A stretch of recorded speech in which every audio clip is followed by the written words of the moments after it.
그러니까 시끄러웠던 한미 정상회담을 이제 한 페이지로 정리하자면 제가 정리해봤습니다.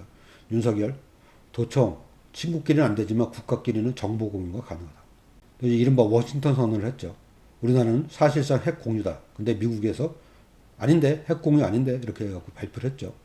그러니까 우리나라는 이제 핵 개발과 보유를 포기를 했어요. 그리고 핵화산 금지 조약인 NPT를 준수하겠다고 아예 그 문서로 작성을 한 거죠. 그래서 이제 요즘 구구 세력에서 자체 핵 보유를 하자, 개발을 하자라는 얘기는 이제 더 이상 할 수 없을 겁니다. 그러니까 미국이 이게 얻은 성과죠. 우리나라가 얻은 성과가 아니고 미국이 이걸 요구를 했거든요. 핵 개발하면 안 된다고. 그 미국은 또 자기네 핵 운영은 한국이 아닌 미국이다. 그러니까 핵 공유가 아니다. 근데 대안을 하자. 실무급으로. 근데 우리나라는 또 고위급이라고 또 뻥치고 있죠. 대신 핵 잠수함 등은 가끔 보내줄게. 이렇게 얘기를 한 거고요. 경제 분야를 보면 그러니까 우리나라 기업들은 미국에 1,000억 달러를 투자합니다. 근데 미국은 우리나라 투자를 얼마냐? 60억 달러 정도밖에 안 되죠. 몇 배 차이입니까? 이게 10배 넘게 차이 나죠. 15배? 16배 차이 나겠네. 그러니까 우리 기업들이 또 피해보는 IRA, 인플레 감축법과 반도체법은 정상회담 미제에서 아예 빠졌다고 블룸버그가 보도를 했어요. 그러니까 이거는 얘기도 꺼내보지 않은 거죠. 대신 이제 중국, 러시아 관계는 어떻게 됐습니까? 아슬아슬한 미국 일변도 외교를 지금 펼치고 왔죠. 그러니까 중국과 러시아가 매우 반발을 하고 있습니다. 지금 중국과 러시아하고 이렇게 갈등 관계를 자꾸 유발하는데 그런 나라는 그 다른 나라는 없어요. 일본도 안 그렇고 미국도 안 그래요. 뒤에서 다 경제적인 문제에서는 실익을 추구하고 있거든요. 그게 국익이라 생각하고. 그러니까 우리만 지금 그러고 있습니다. 전반적인 이제 그 한미 정상회담 평가를 언론사에 따라서 어떻게 보도하는지 볼게요. 한겨레 신문은 전방위 미국 밀착, 신냉전 최전선에 우리나라가 가게 됐다는 거고, 경향신문은 핵우산에 갇힌 미국, 그리고 실리 챙긴 미국. 이렇게 좋아합니다. 이게 퍼주고 와서. 바이든이 예뻐라는 거 좋다고 합니다. 이게. 그러니까 조선일보는 확 달라져요. 논조가. 핵, 글로벌 파트너로, 한미 동맹 역사적 전환. 그러니까 이런 식으로 하니까 보도를 이런 식으로 왜곡을 합니다. 자꾸. 중앙일보는 북한이 넘어서 안 돼서는 분명히 알려줘야. 그러니까 이런 얘기를 하고 있죠. 지금 중앙일보도. 동아일보도 미국이 핵 보복을 약속했다. 한국은 중국 견제에 동참했다. 만약 북한이 핵 공격을 하면 핵으로 보복하겠대요. 거기서 죽어나가는 사람은 미국입니까? 아니죠. 한반도죠. 남북이 죽어나는 겁니다. 전쟁은 일어나면 안 됩니다. 핵 공격 서로 전쟁하는데 핵 보복하면 뭐합니까? 전쟁이 일어나면 안 되는 거지. 그러니까 이런 식으로 호전적으로 얘기합니다. 조중동이. 그게 얼마 어이가 없어요. 미국에서 핵 공유 아니다 그랬죠. 그랬더니 대통령실에서 안전한 한국이 될 거란 의미다 라고 꼬리를 내립니다. 김태호죠. 그 아버지가 검사 출신입니다. 김태호 실장이 우리 국민들이 사실상 미국과 핵을 공유하면서 지내는 것처럼 느끼시게 될 것을 생각합니다. 사실상 미국과 핵 공유 이런 거를 하는 것처럼 느끼게 될 거래요. 그러니까 결국 아무것도 아니라는 얘기죠. 지금하고 뭐 다를 게 없거든요. 그랬더니 이제 민감하게 반응합니다. 미국 당국에서. 당국자가 핵 사용 미국 대통령 고유 권한이다. 핵 공유 표현에 민감한 반응을 보였다는 거죠.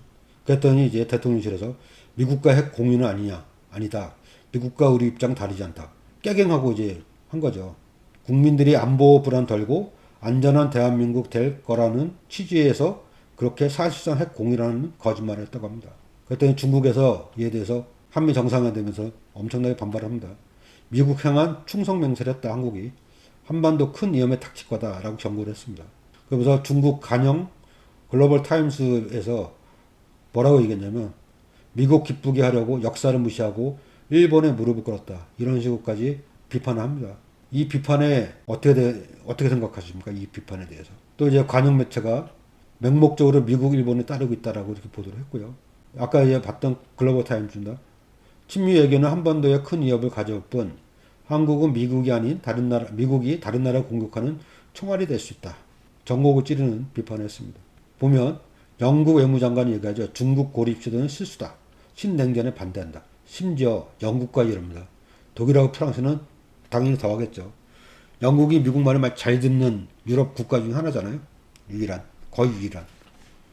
그러니까 러시아 외무장관은 3차 대전 지금 거론하는데 러시아 우크라이나 관련해서 이거는 러시아가 아닌 서방에서 이렇게 얘기하고 있다.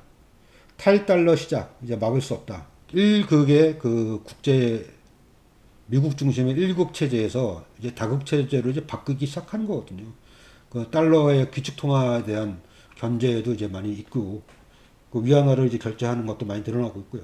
브릭스 간에는 위안화로 결제를 하고 있고 실제로 중동하고도 이렇게 위안화로 결제를 하고 있잖아요. 물론 이제 아직 그 비중은 달러에 비해서 현격히 적습니다. 근데 그런 변화를 시도한다는 것 자체가 엄청난 변화입니다. 그러니까 다른 나라들은 미국만 바라보고 있지 않습니다. 미국과 중국과 러시아와 유럽과 뭐 다른 나라들 다 이렇게 서로 국익을 위해서 서로 손을 잡고 이렇게 하는데 우리나라만 유독 미국과 일본의 바지끄댕이를 잡고 있습니다. 어디 게 하나도 없는데. 보시죠. 경제동맹 뭘 주고받았나. 이거 보면 알아요. 한미정상이 경제동맹을 공식할 때. 이 동맹은 싸울 때 얘기하는 겁니다. 경제는 뭐 싸웁니까? 경제 갖고 싸울 모양입니다. 다른 나라들하고. 반도체 IRA 관련 논의는 진전이 없다. 아까 처음에 제가 정리했던 거 보셨죠? 논의 진전이 없는 게 아니라 의제에 올라가지도 않았답니다. 국내 투자 유치 8조 원. 8조 원 투자했다고 넷플릭스 사장까지 만나서 조화를 했죠. 부부가 넷플릭스 사장을 가운데 두고 양쪽에 앉아가지고 사진 찍고 다 했잖아요. 그 바이든이 자랑합니다. 내가 취임한 이후 한국 기업들은 미국에 1,000억 달러, 133조 원 이상을 투자하여 혁신을 주도하고 미국인들과 한국인 근로자들에게 좋은 새로운 일자리를 만들어 주었습니다. 그러니까 이번 순방 중에 미국 측이 밝힌 한국 투자액은 59억 달러, 우리 돈 8조 원 정도. 근데 한국 기업들이 미국에 투자한 돈은 1,000억 달러, 133조. 1,000억 대 60억입니다. 어마어마한 차이죠. 그래서 좋다고 왔습니다. 돌아왔습니다. 하나 그 이번에 성과 얻은 건요. 반도체 관련해서 반도체 기술센터에 우리 기업도 참여할 수 있게 될 것 같습니다. 이거 참여 못하면 첨단 기술이기 때문에 그리고 대부분의 기술이 미국이 원천 기술을 갖고 있거든요. 반도체. 이 반도체 기술을 공유하지 않으면 미래의 우리나라 반도체 산업도 무너지거든요. 그거에 대해서 참여 가능성을 열어놨다고 합니다. 이거 하나 건진 것 같아요. 이제 그 한겨레 선임 기자인데 성완용의 정치 막전 마크.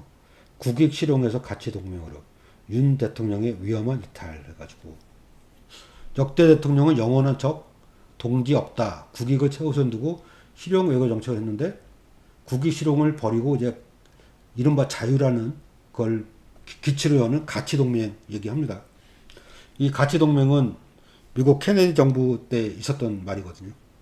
그러니까 김대중 대통령 자서전에 문구를 인용을 했대요. 한번 보시죠. 이것도 우리의 4강 외교는 1동맹 3친선 체제가 되어야 한다. 미국과는 군사동맹을 견고히 유지하고 중국, 일본, 러시아는 친선 체제를 유지해야 한다. 한반도는 4대국의 이해가 촘촘히 얽혀있는 기회이자 위기의 땅이다. 도랑에 든 소가 되어 휘파람을 불며 양쪽의 풀을 뜯어먹을 것인지 아니면 열강의 쇠창설에 갇혀 그들의 먹이로 전락할 것인지 그것은 전적으로 우리에게 달려있다. 나라를 책임질 사람들이나 외교관은 어느 누구보다도 깨어있어야 한다. 대통령 지지율이 가장 낮은 사람 중에 한 명이죠. 이명박 대통령의 회고록에도 비슷한 얘기 있습니다. 나는 어느 한쪽과의 관계가 강화되면 다른 쪽과의 관계는 악화된다는 식의 제로섬 논리가 한미 관계와 한중 관계에 적용될 필요가 없다고 봤다. 외교는 다양한 분야에 걸쳐 복합 다중의 관계로 이루어지며 한국이 필요로 하고 추구하는 한미 관계와 한중 관계를 미국과 중국이 동시에 이해하도록 만들어 나가야 한다고 생각한다. 지금 이명박 MB 시절에 그 있었던 사람들이 정치인들이나 관료들이 많이 지금 윤석열 정부에 들어와 있는데 이거는 왜 안 배우나 모르겠어요. 그러니까 윤석열 대통령이 이제 우리나라에 돌아올 때 그 언론에 보도한 거 보십시오. 어떻게 보도하는지. 예, 뭐라 하느냐. 미국 경향신문 미국에 오린 후풍풍이 몰려온다. 이렇게 보도했습니다. 한겨레 국익도 한반도 미래도 못 챙긴 가치 외교다. 이렇게 보도했고 한국일보 핵협의 그룹 안보 성과 반도체 IRA는 언론적 합의만 합의한 적도 없습니다. 이렇게 보도를 했고 국민일보 한미 신미럴 윤 핵우산 들고 귀국했다. 완전히 눈쪽이 다르죠. 동아일보 한미일 핵우산 협의체 신설 검토. 이게 핵우산 협의체라는 게 실질적인 그런 건 없을 거예요. 미국 이게 주도를 하고 그럴 거니까 뻔히.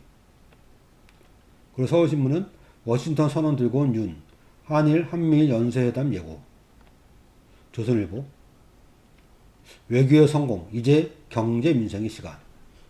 쭉 보셨잖아요. 아까 한미 정상회담의 결과에 대해서. 어디 쪽 그 보도가 맞는 것 같으세요? 경향신문, 한겨레신문 보도가 맞는 것 같으세요? 아니면 조선일보, 동아일보, 뭐 국민일보, 서울신문이 맞는 것 같으세요? 근데 여기 이제 광고가 실렸습니다. 이렇게 전체가 다 광고가 똑같은 광고가 실렸어요 이번에. 이런 일이 가끔 있죠. 전에도 보여드렸지만 이게 무슨 광고냐면 경총, 한국중견기업연합회, 무역협회, 정경련, 대한상의, 중소기업중앙회에서 이런 환영 광고를 냈습니다. 윤석열 대통령의 미국 국빈 방문 성과를 환영하며 자유와 미래 번영을 위한 향한 한미 동맹 강화를 지지합니다. 그러니까 이쪽 그 이른바 사용자 단체들이 지지하고 하는 거 봐서는 우리가 대부분 사용자가 아니잖아요. 노동자잖아요. 우리한테는 별로 좋은 게 없다는 거예요. 얘네들이 환영한다는 얘기는.